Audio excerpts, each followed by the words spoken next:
भगवान शिव जी से कथा सुन रहे थे, राम कथा,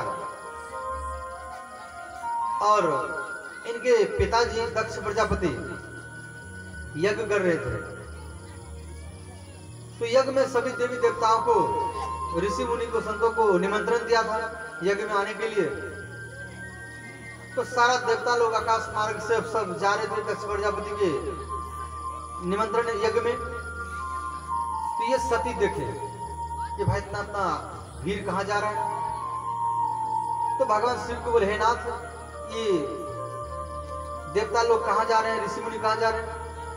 तो भगवान शिव बोले, आपके पिताजी यज्ञ कर रहे हैं और आपके पिताजी के यज्ञ में ये सारा देवता लोग जा रहे हैं।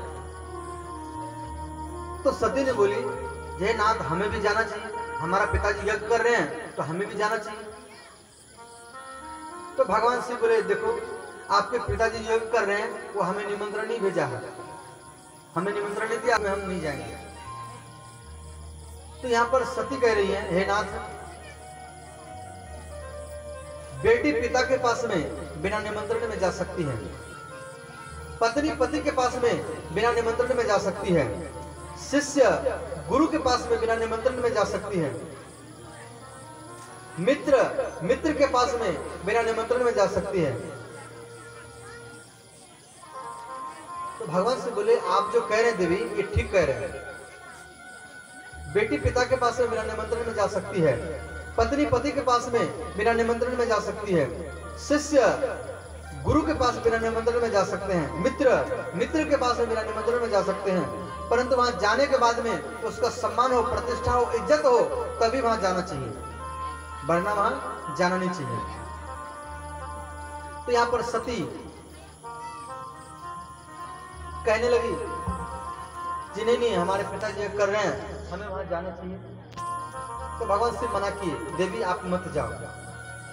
परंतु स्त्री में एक हट होती है, अगर वो हट कर ले एक बार तो काम को करके रहती है।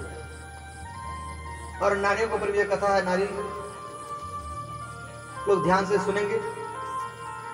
यहां पर भगवान शिव के बात को नहीं माने सती, और सती जा रहे हैं अपने पिता के यज्ञ में।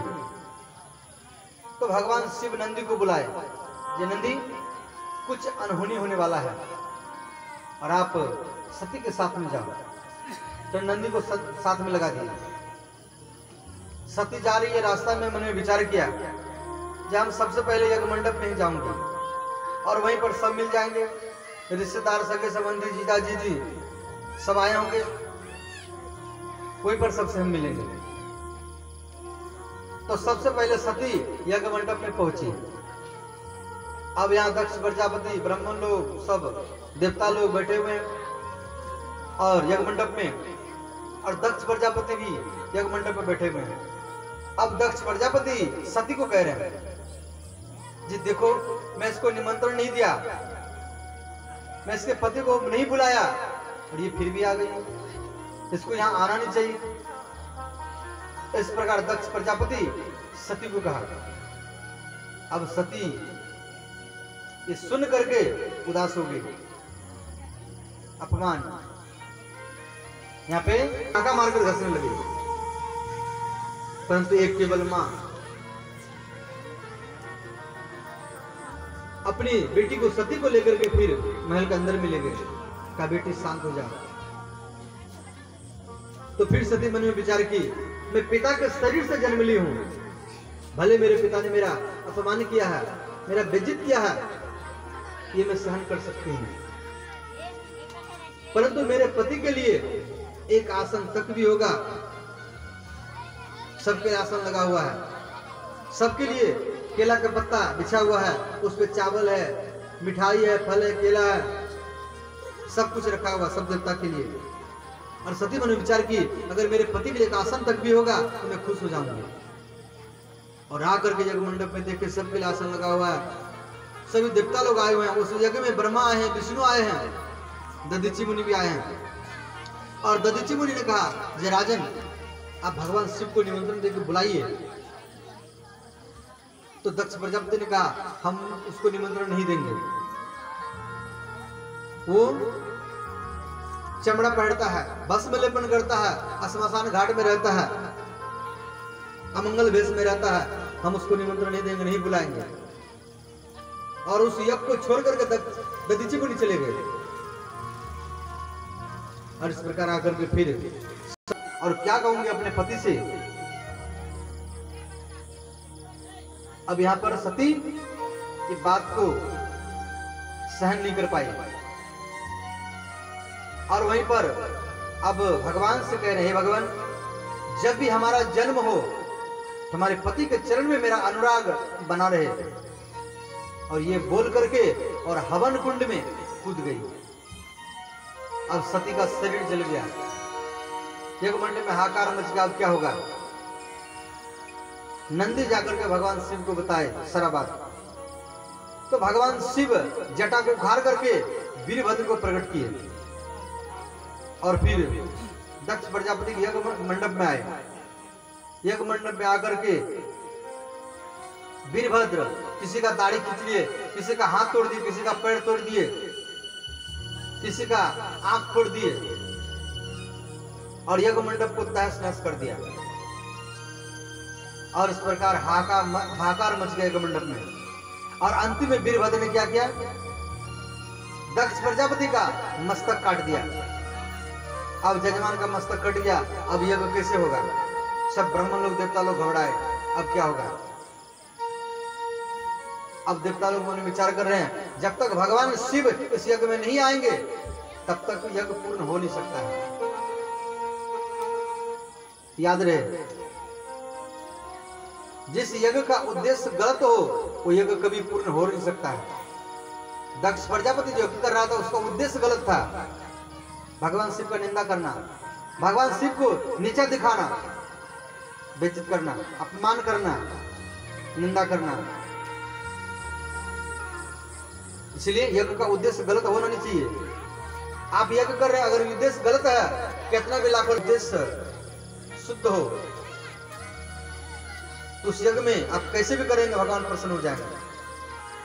अंतिम में सारा देवता लोग भगवान शिव जी के पास में आए, कहें हे महादेव, भगवान शिव तो अति भोले हैं, आशुतोष हैं, जल्दी प्रसन्न हो जाते हैं। यदि कोई प्रसन्न होने वाला देवता जल्दी है तो भगवान शिव हैं, अति भोले हैं।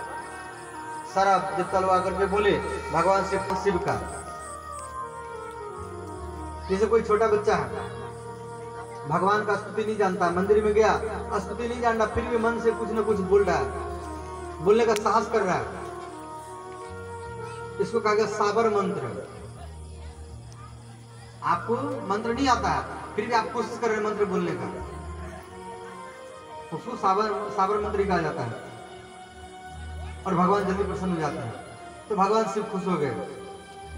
तो अंतिम में दक्ष प्रजापति स्तुति किए और फिर यज्ञ पूर्ण किया गया।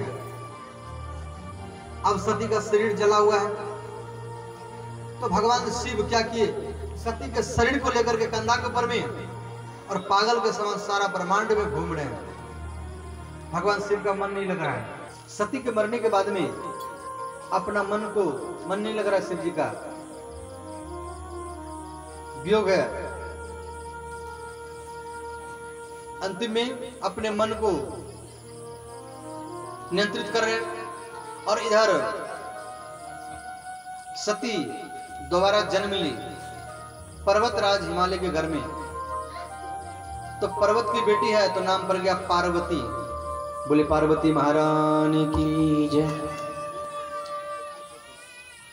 तो यहाँ पर श्री नारद जी आए, पर्वतराज हिमालय के घर में नारद जी आए और पार्वती का हाथ देख रहे हैं। हर पिता का सोच होता है कि हमारा बेटा बेटी का भविष्य कैसा है, किसके साथ कैसा विवाह होगा। हर पिता के अंदर में माता पिता की इच्छा रहता है हम भविष्य जाने अपना बेटा बेटी का। तो नारद जी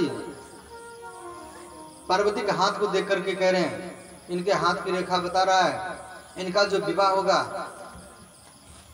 अमंगल भेष धारण करने वाला होगा, वो सर्प पहनने वाला होगा, भस्म लेपन करने वाला होगा, श्मशान घाट में रहने वाला होगा। अब पर्वतराज हिमालय घबरा गए, भले मेरा बेटी कुमारी रह जाए परंतु तो ऐसा हम वर नहीं करेंगे।